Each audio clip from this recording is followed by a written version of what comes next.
Então, Quer sentar aqui, ó? Não, eu posso falar daqui mesmo. Obrigado. Bom, eu fico ouvindo a história da antropologia aqui diante de nós, né? E eu fico muito satisfeito de participar, né, desse evento, de lembrar o fundamento da antropologia em Santa Catarina, que são esses heróis, os primeiros, né, os nossos ancestrais, né? E eu penso nas homenagens que foram feitas a Silvio Coelho dos Santos também, que esteve me orientando, a Jean foi minha orientadora, o Silvio foi meu co-orientador, assim, meio na informalidade e tal, né? E me desafiou a trabalhar com os Guarani-Mburá, né? Porque não tem nada escrito, esses caras são muito fechados e tal, e aí eu não estava muito, vinha de outra área, eu sou da filosofia, e achava que dava conta. Então a Jean também, eu fico ouvindo o que a Sônia e o que a Regina também colocou, eu tive o mesmo tipo de incentivo, ela no sentido de valorizar os dados, de mostrar o caminho das pedras, né? Então realmente ela funcionou como orientadora, né? Então eu acho tão importante isso, sabe, a gente lembrar da nossa origem, porque eu acho que isso faz parte. Sem isso a gente não tem identidade, né? A gente está com muitas gerações aqui, né? E que lembrar, eu acho que é a gente saber quem nós somos, né? A gente fixar a nossa identidade. Então eu gosto muito de lembrar desses. A minha primeira professora de antropologia está aqui, né? Maria Regina Lisboa, querida, nunca vou esquecer, né? A Jean Landon estava na minha banca, foi minha orientadora, né? Os heróis que criaram a nossa antropologia, né? Rafael Bastos de Menezes, né? Eu espero que esse seja a nossa próxima homenagem, né? Rafael, que deve estar para se aposentar também, Ilka Boaventura Leite, a gente não pode esquecer esses nomes, né? Porque nós seremos passado um dia, né? E as outras gerações, para que se tenha uma ideia do que se faz hoje, a gente tem que olhar para trás, né? No caso aqui, olhar para o presente, né? Que felizmente, como a Sônia diz, a Jean ainda continua com a gente aqui, continua trabalhando como voluntária, né? Então isso é muito bom. Então eu só queria falar isso, né? Que é muito legal, né? A gente está comentando a Sônia de ver as novas gerações e a gente lembrar, né, que nós estamos construindo essa antropologia, né, a partir dessa identidade que começou com esses heróis, né? Então eu fico muito agradecido, fico muito feliz de ter tido a oportunidade de entrar para esse grupo de antropologia e de ter dado uma pequena contribuição. Eu sou mais do museu, eu gosto mais de ficar com os índios e tal. Então, assim, realmente não tem como agradecer isso. É um privilégio, uma honra estar ainda convivendo contigo. Obrigado. Eu corri para me inscrever porque o Alto pulou, quer dizer, na história geracional, né, era eu que... E também na ordem alfabética, você passou na minha frente. Eu gosto de verdade. Então eu vou fazer, mas eu achei ótimo que o Alto tenha falado antes de mim, porque eu estou aqui, quando eu me lembro da história enfim, da história desse grupo, e também quando eu me lembro de como que eu conheci a Jean, eu vou fazer uma homenagem um pouco diferente dessa. Não era talvez uns heróis ou coisa parecida, mas para mim foi um herói porque exatamente foi a pessoa que digamos, proporcionou que eu conhecesse a Jean. Lá pelos idos de 84 eu fazia uma disciplina chamada antropologia, acho que era Antropologia Cultural 13, eu acho, com o professor Auroino Eble, que talvez não seja alguém conhecido como um herói e tal, mas era um professor muito interessante, muito inquietante. O professor Auroino, eu vinha de uma escola de ciências sociais muito veneranda, muito conservadora do meu ponto de vista, que era na Universidade do Rio Grande do Sul. E aqui, ter aula com o professor Eble foi um evento muito interessante. O professor Eble dizia o seguinte: o panteão grego foi construído na Idade Média pelas cruzadas para enfim, legitimar o saber aristotélico como base para a constituição da cosmologia do Ocidente. Ele dizia isso. Tem vestígios arqueológicos lá, que se vocês verem, os vestígios arqueológicos não são não são remotos, são mais recentes, de pessoas de construtores. Então ele tinha uma tese sobre o panteão grego, né, que era extraordinária. E quando eu cheguei do Rio Grande do Sul, porque lá no Rio Grande do Sul a gente tem aquela coisa mais, digamos, mais formal, né? Eu disse, puxa vida, isso é interessantíssimo. E a outra atitude do professor Ebro que eu adorei foi trazer a Jean para dar aula sobre o Siona na nossa disciplina. Não sei se tu te lembra. E na época eu queria fazer mestrado, mas não sabia o que fazer. E eu disse, ayahuasca, Jean. Do pouco que eu entendi do portunhol da Jean, eu entendi ayahuasca. Não, era muito interessante conhecer um olhar sobre ayahuasca que, enfim, eu não sabia. E então, foi fundamental. Encontrei a minha orientadora, né? E depois eu fui estudar o xamanismo, né? Talvez não fosse isso que me interessasse no fundo, mas aquilo me parecia uma interrogação interessante, né? Enfim, ao mesmo tempo que eu escrevi a minha dissertação no computador da Jean, tu lembras? E bom que o Alan esteja aqui, que também estava sempre comigo aqui, né? Eu não tinha computador, não tinha dinheiro para comprar, e eu escrevi a minha dissertação no computador da Jean, falando da generosidade. E também uma outra coisa que eu vou falar mais para concluir já isso, é que a gente criou, que a Jean propôs o único grupo que eu conhecia na época de reflexão coletiva. É o embrião dos núcleos de pesquisa que nós temos hoje, que são núcleos de reflexão coletiva, que era o grupo de grupo de estudo de xamanismo e saúde. Nós nos reunimos na casa da Jean, eu, a Elcio, o Ari Cel e a Glória Vale, né? Eu acho que era mais. Nós tínhamos reuniões assim, sistemáticas, assim, a cada 15 dias. E era muito legal, naquela casa que você morava lá no Pantanal, né? Que tinha era uma casa que se você descuidasse ia rolar. Era muito interessante. Então esse grupo de estudos de xamanismo e saúde foi uma das coisas que mais me seduziu, é que a gente tinha um diálogo, não era algo assim, o professor, o guru com os seus discípulos, né? Nós dialogávamos efetivamente, nós construímos as 3 dissertações, minha, da Glória, da Elcio, nessa época. A Elcio, eu acho que defendeu em março de 91, uma coisa assim, um pouco depois da minha, e a Glória um pouco mais tarde, mas era muito interessante. A Ari não defendeu nada. Não, mas lemos muito de neurofisiologia, porque a Ari era uma professora de farmácia. Então, eu lembro a primeira vez que ele juntou com o nosso grupo, foi um domingo, e ele conversou. Ari é uma figura psiquiatra super interessante na cidade, muito interessante. E eu lembro, e ele, bom, não posso explicar ali, mas quando você observou depois que ele saiu, e o Alberto diz, ele parece que ele conversa bastante com os loucos. Porque de fato foi um psiquiatra que trabalhava com os pacientes para eles aprender de como regular sua medicação. Para ele saber quando precisa autonomia, e ele trabalhava com pessoas que não podiam liberar totalmente, mas pelo menos não tomar sobredosagem, mas ao mesmo tempo não o suficiente. Foi bem interessante. Aquele grupo foi muito interessante.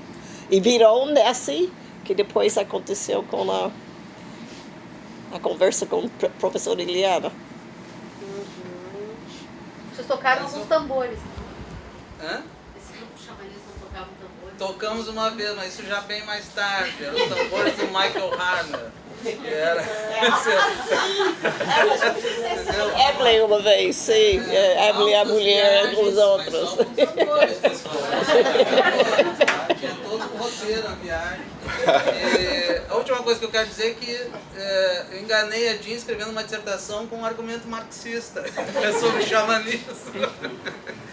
Mas amanhã que eu vou falar sobre isso. O Sônia, só uma coisa, a separação entre a antropologia social e a sociologia política foi em 87 que aconteceu isso, né? A divisão formal. 87. Começou em 95 e... Não. Do mestrado. Do mestrado. Foi em 87. Eu era coordenadora da parte da O programa foi em antropologia. 85. Eu entrei, quando teve a seleção era Ciências Sociais, Com certeza, e depois já dividiu. eu achei que tinha sido 87. Em 88, então, teve formalmente o reconhecimento da CAPES dessa divisão. Entre 85 e 88, ficou, digamos, em avaliação e tal, mas localmente já era separado, né? Inclusive a secretaria. Isso, a secretaria separada Desde em 85 já era 87. separado. Antropologia. Olha, o meu diploma de mestrado é Eu também, Ciências Sociais, habilitação em Antropologia Social. Ainda é em Eu 91. eu acho que Ah, então foi depois. Foi quando reconheceu. Não sei se... Não, é que vocês tinham entrado no regimento anterior, então por Provavelmente isso eu que era currículo. o diploma ainda era de quando vocês Foi entraram. 85, por exemplo, o meu também. 87 era opção de antropologia. Com a É ética por concentração. causa disso, porque a minha turma era anterior a 85. É por isso. Aí só as turmas posteriores. Eu acho que a minha foi a última, de 87. Eu, Elcio, Pedro e a Glória. A gente foi, nossa turma foi a última turma a receber diploma ainda em Ciências Sociais. É, isso mesmo. Mas foi só para a reunião. Eu era coordenadora da área de antropologia no mestrado de Ciências Sociais. E nós formamos uma comissão. Tu não participaste ou tu participaste? No colegiado. Formamos uma comissão para avaliar se íamos divorciar ou não. E a comissão, eu lembro tão claramente, porque a comissão chegou com avaliação, não íamos separar da sociologia, e criou uma briga na reunião, e saímos decidindo que não íamos, eu sei que não íamos aceitar o parecer da comissão. E as pessoas ficaram um pouco achando estranho. E eu falei, não, legal, porque de fato se tornou muito claro o que as pessoas queriam, que era a separação. E nessa época nós fizemos a primeira e última greve dos estudantes do programa de pós-graduação em Ciências Sociais. Foi a contratação da Jean e da Ilka. Eu, Pedro Martins, eu fomos falar com o reitor, ele botou a gente para primeira, vamos estudar, não vai ficar se metendo em política. Não foi exato. Uma contratação 2 anos depois, não foi? Uma coisa assim, abriam... Não, a contratação era 6 meses depois, eu acho. Mas essa história é uma história muito bonita, porque eu vi como professor visitante, depois de 2 anos que eu tinha sabático da universidade, que eu era professora da universidade, a professora Ilse solicitou se eu não queria ficar. Aí eu decidi ficar, me deram mais 2 anos de contrato professor visitante, e fui atrás dos papéis, a burocracia do vice-permanente, não sei quem, finalmente o concurso aconteceu, levei 1 ano, não sei, para conseguir aquele vice-permanente, foi muito complicado na época, porque eu tinha que ter contrato permanente para ter visto, e para fazer concurso eu tinha que ter vice-permanente, mas em todos os modos, baixou, quando fiz o concurso, baixou o decreto que não podia contratar por 1 ano, aquelas coisas que aconteceram no passado. E aí eu fiquei trabalhando alguns 3 meses e Alberto Albuquerque tinha que me mandar embora. E aí foi vocês que fizeram greve. Eu que fui envolvido na questão, mas vocês foram para a greve para eu continuar na USC. E foi mais 6 meses e depois contratação. Mas foi interessante, eu não sei se tu participaste, acho que tu participaste, não? Aquele grupo que foi para a reitoria. A Alicia estava junto, estava a Alicia, A Nelsa. a Mara estava junto também. Eu ainda lembro uma época que nos teus papéis oficiais da UFSC aparecia professora Gendarme e tal, categoria, professora titular, tipo, em extinção. Para em extinção. Só uma coisa, lembrando da questão das turmas e pensando no que está acontecendo hoje. Hoje está sendo aberta uma discussão sobre a criação de cursos de arqueologia aqui no CFH, né? Na minha turma, que foi, acho que a sua turma foi a mais tipicamente antropológica, a primeira mais tipicamente antropológica. E a minha turma, a metade eram arqueólogos. Fernanda, Valmir, eu não me lembro mais quem. E na banca da minha turma estava a professora Jean Langdon, a professora Marilande, que foi responsável pela construção daquele prédio que nós ocupamos por muito tempo, e a professora Ana Maria Beck, que eram duas pessoas que entraram na universidade com uma certa, enfim, uma tipicamente arqueóloga e a outra também tinha então a arqueologia foi uma... quer dizer, agora isso é interessante retomar. E a né? Maria José Reis também. Zeca. A Zeca com o Ralph Pape, que foi diretor. Todos eles têm também a sucessão dos diretores do museu, né? Que foi a Neuza Lemer, a Maria José, quem mais que foi? Ralph Pape. Eble foi diretor. Quando ele treina, exatamente. Final dos anos 70. Exatamente. Não, quando ele Especialização. Quando eu entrei com o museu era o Ralph Pape, exatamente. Até 93 todos os professores do museu eram professores do CFH e da área de Exatamente. antropologia e arqueologia. Só uma nota sobre a banca, eu me lembro, eu até pensei que eu estava fazendo seleção para outro tipo de mestrado, porque eu me lembro de um comentário, ele tem uma boa voz. E tu tinhas uma boa. A banca comentou, ele tem uma boa voz. Bom, eu entrei na UFSC em 91 como professora, mas do outro lado do Riacho, no Centro de Ciências da Saúde e no Departamento de Ciências Farmacêuticas. E fui contratada para atuar na área de homeopatia para a farmácia e tinha um interesse muito grande de trabalhar com plantas medicinais, interesse em etnofarmacologia, e aí resolvi atravessar o Riacho, eu vou procurar na antropologia o que eu posso fazer lá, né, relacionado e que, enfim, contribuiria para eu estava terminando o mestrado naquela época ainda, em Porto Alegre, em fitoquímica, pesquisa de bancada, bem farmacêutica, farmacológica. E então, em 94, eu fiz uma primeira disciplina aqui no PPGás, como aluno ouvinte, e aí no ano seguinte eu fiz antropologia simbólica e na sequência antropologia da saúde com a Jean, em 95, e que também nesse período a gente se juntou com o grupo que à época já estava trabalhando com os Caigangue no oeste de Santa Catarina, né, com o Crepô e acompanhando o ritual do Kiki.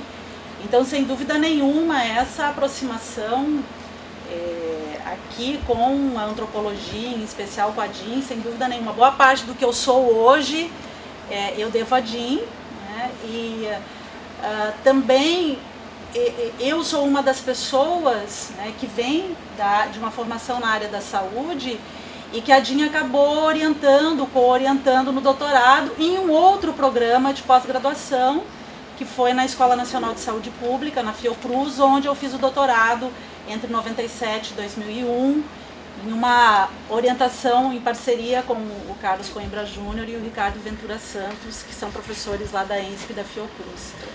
Então, sem dúvida nenhuma,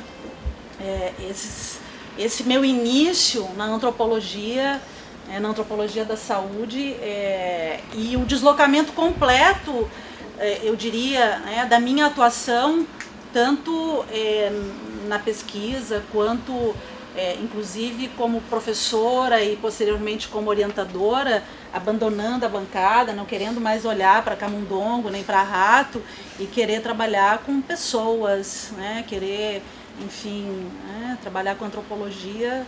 A Jean é a mestre, né? A grande mestre.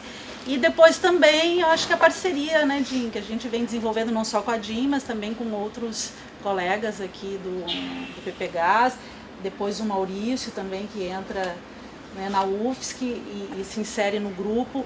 Então, amanhã eu também vou falar um pouco mais sobre o papel da Jim aqui na UFSC e nessa construção de pontes entre o CFH e o CCS, que, né, é fundamental, esse papel que a Jim teve e tem aqui na universidade, mas sem dúvida nenhuma, para mim abriu inúmeras portas e fico muito feliz de poder compartilhar, continuar compartilhando, né, IBP, etc. A Sônia aí já falou um pouco do que representa e ter conhecido muita gente, né? A antropologia também me abriu para conhecer pessoas que eu admiro, que eu adoro, que são meus amigos hoje. Alguns estão aqui, outros, né, não estão.